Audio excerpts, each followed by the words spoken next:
Thank you very much for having me here. Thank you for this question. Of course, the reason why Keynes was wrong with his prediction surprises a lot of people, because when you look at his calculations almost 100 years ago, he used his assessment of past productivity growth to predict essentially per capita income growth 100 years ahead. And those forecasts were correct, in fact, on the upper end of his prediction range.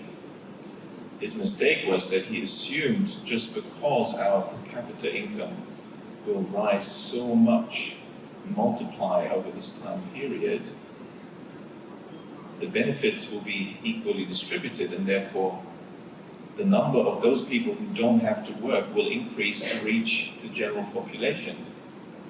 That was his mistake.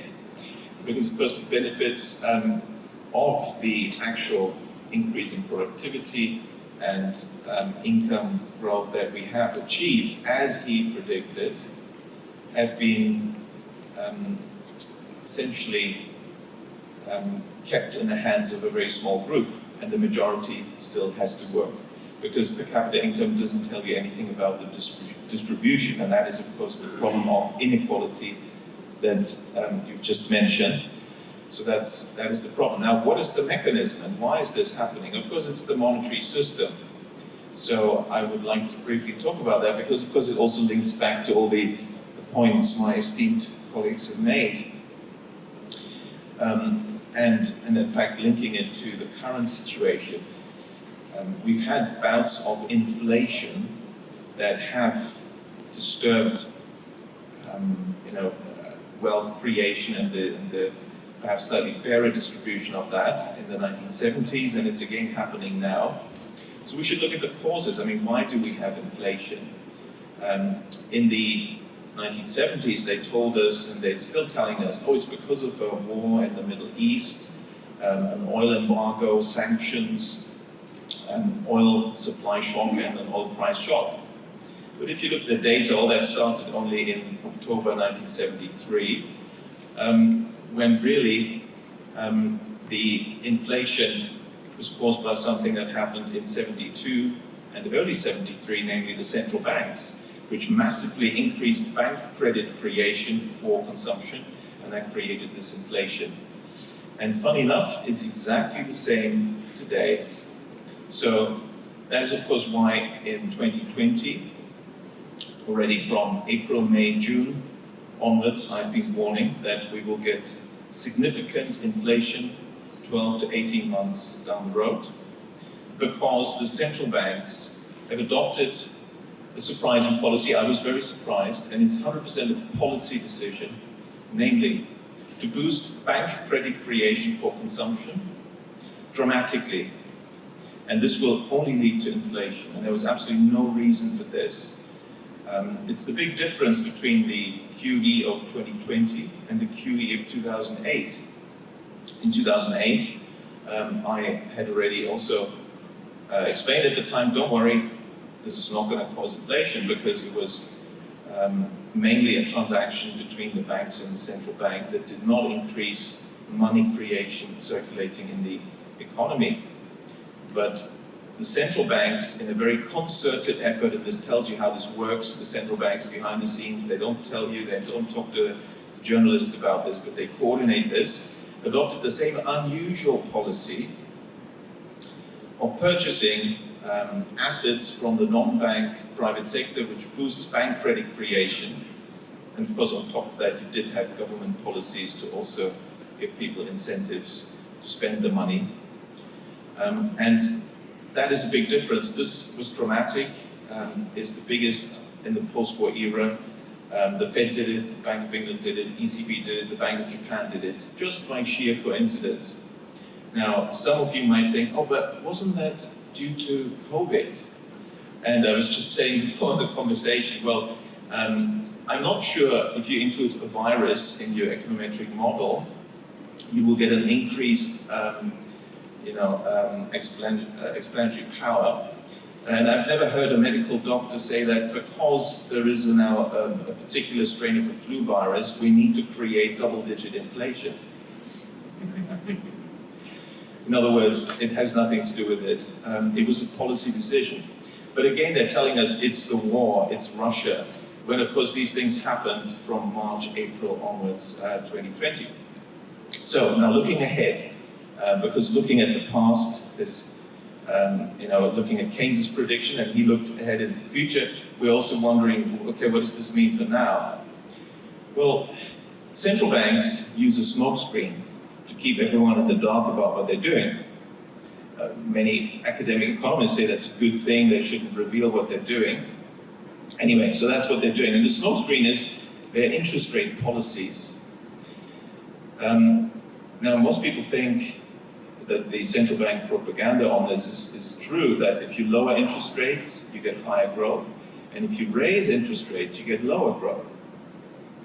But show me the empirical evidence for this. Of course, the official story, economists in mainstream economics have said this for 200 years. Essentially, British economics from David Ricardo, and then American economics more recently, they've all said this. But there is not a single empirical study to support this. I've published the first empirical studies on this, and the conclusion is, it's very clear, and many people, of course, in the markets know this, interest rates are positively correlated with economic growth, and they follow it. So why are central banks raising rates now? Because they created inflation from March 2020 onwards, which boosts nominal GDP growth due to inflation, and interest rates always follow this. That's what's pushing up interest rates. That doesn't mean that they're restricting monetary policy. For that, you have to look at the quantity of credit creation. And that is the real tool that moves the economy, that explains the economy. Bank credit creation is driving the economy. So what's happening? Now, bank credit creation drives the economy, but central bank credit creation drives FX. Being in Turkey, I'm sure you're wondering what's going to happen with the Turkish lira. Is it a one-way bet? Is it going to weaken further? Well, ask your central bank, and ask those who maybe have connections to the central bank. Because when I look at the data, it was very easy to forecast that the Turkish lira would fall because of what the central bank has been doing. It's expanded its own credit creation dramatically, while the Federal Reserve has reduced its credit creation. If you look at the Turkish lira dollar exchange rate, it's very clear the central bank has been weakening the currency. The Federal Reserve shows you that you can have a policy of tightening central bank policy. Don't look at interest rates. It's the quantity of central bank credit creation. They're tightening that. That's why the dollar is strong. And at the same time, expanding bank credit, which they're doing, which is good for the economy. That policy combination is what the Turkish central bank should adopt. You would get a strengthening currency, and the economy would continue to boom. Can be done, and the central bankers know it. They just don't like to educate people in government about how they really operate. Now, looking at the bigger picture, what's happening in Europe, well, many of you know the story. As Henry Kissinger said, it is bad to be an enemy of the United States, but it's worse to be an ally. Now, Germany is called an ally, but we all know it's US occupied, it's not a sovereign country, and of course when it builds a gas pipeline together with Russia in order to have energy for its industry, and this gets blown up, well, the American government has told us who has an incentive in destroying this, the United States. To me it's clear, I mean I'm from Germany, so but I've lived outside Germany and I've looked at this from the outset for a long time. If you have the hypothesis that the US policy goal is to destroy the German economy, then they've taken precisely those policies to achieve that goal. We cannot expect the German economy to do well in the coming months and perhaps years, because the energy supply is being artificially cut off. There was certainly no economic reason for that. It's entirely political, ordained by America and its American-created European Union, a CIA creation. And Therefore, it's bad news for Central Europe, for the EU, if its biggest, strongest economy is being destroyed by political decisions that make no economic sense.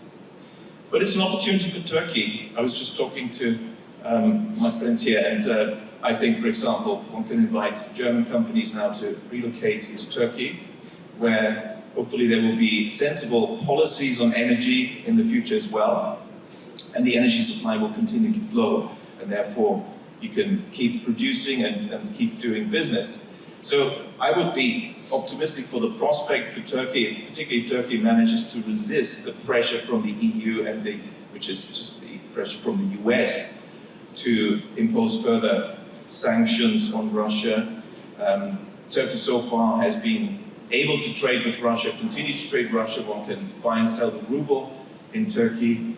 I think that's a good thing. I think we're all for open trade, and therefore, if Turkey continues to use those possibilities, it can thrive. Also, as the international trade picture, and we'll probably talk about that later, more changes, and we're getting the creation of these two big blocks, the US empire bloc and then the alternative bloc, which seems to be growing. But I better stop there. Thank you. Thank you very much.